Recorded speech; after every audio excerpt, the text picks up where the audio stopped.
So this was the work meeting, the important dinner you couldn't miss. Elena, please, listen, let me explain. It's not what Explain, please. I would love to hear you explain this one. Baby, please, just sit down. Let's talk about this privately. Don't you touch me! Who is she, Victor? Don't answer. I already know exactly who she is. You think this is you getting caught tonight? It isn't.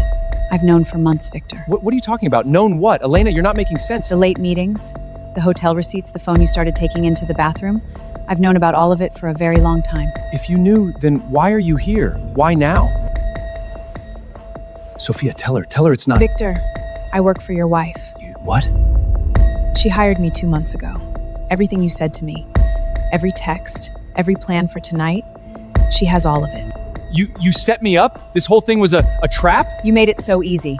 She smiled at you once and you booked a table for 2 the same night. You didn't get seduced, Victor. You volunteered. And every person in this restaurant just filmed it. It's already everywhere. There's no quiet version of this for you anymore. You got comfortable, Victor. You forgot one thing. The house, the cars, the lifestyle you've been showing her, none of it was ever yours. Elena, please, we can fix this. I made a mistake. My company, my money, my name on every account. You were a guest in my life and you just checked out in front of 100 people. You spent 2 months planning how to betray me. I spent 2 months planning this. Elena, don't do this, please. Everything I have— Everything you have is mine, and by tomorrow morning, the lawyers, the accounts, the house, the story, every person you know is about to see, all of it is going to— So sit there. Let the whole room watch, and let me tell you exactly what your life looks like starting tomorrow. Victor thought he was the one having an affair. He was the target the whole time. 2 months earlier, Elena stopped crying about the late nights and started planning. She didn't confront him. She didn't scream. She didn't throw a single plate. She did something far more dangerous. She got quiet and she got organized. It started with a receipt, a hotel charge on a card he thought she never checked. Most people would have asked about it. Elena photographed it, put it in a folder, and said nothing. Then she waited and she watched, and every week that folder got thicker. The late meetings, the new cologne, the phone that started going face down on the table. She wasn't in denial. She was building a case. Then she did the thing he never saw coming. She hired a private investigator. 2 weeks of surveillance came back with photos, timestamps, a second phone he kept in his car. But the investigator told her something that changed the whole plan. Victor wasn't just careless, he was arrogant. The kind of man who'd take a brand new woman to dinner the same week he met her, just to prove he could. So Eleanor stopped gathering evidence of the past. She decided to build the future herself. That's where Sophia came in. Sophia wasn't a mistress. Sophia worked for Eleanor. A colleague she trusted completely, briefed on everything, pointed at Victor like a loaded gun. All Sophia had to do was smile at him across a conference room and mention she was new in town. Victor booked a candlelit table before the week was out. And he talked. God, he talked. He told Sophia his wife didn't understand him. He told her the marriage was already dead, that he was only staying for the money. He told her things he thought would never leave that table. Every word, every promise, every insult about the woman he was married to went straight to Elena's phone. Sophia wore a wire to a dinner Victor thought was the beginning of something. It was the ending, and he was the only one who didn't know. The restaurant wasn't random either. Eleanor picked it. She knew the crowd. She knew the kind of people who'd have their phones out in a place like that.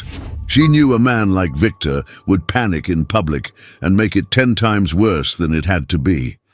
He didn't get ambushed by a jealous wife. He walked into a room she designed, sat down, and performed his own downfall for 100 strangers with their cameras rolling.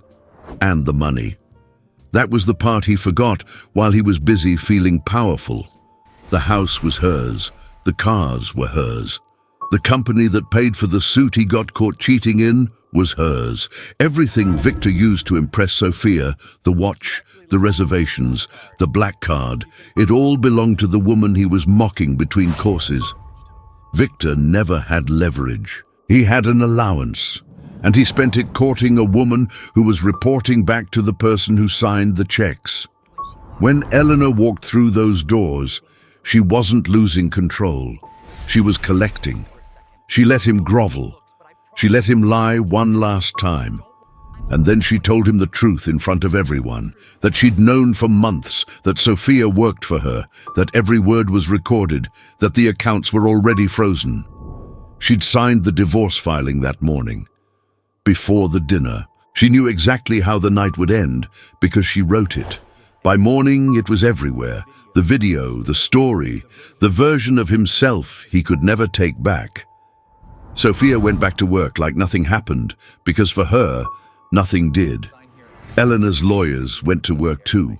The prenup he laughed off years ago turned out to be airtight. And Victor sat in a rented apartment he suddenly had to pay for himself, staring at his phone, learning that the wife he'd called too trusting to ever notice had been 3 moves ahead of him the entire time. Here's the thing about Victor. He didn't lose because he got caught.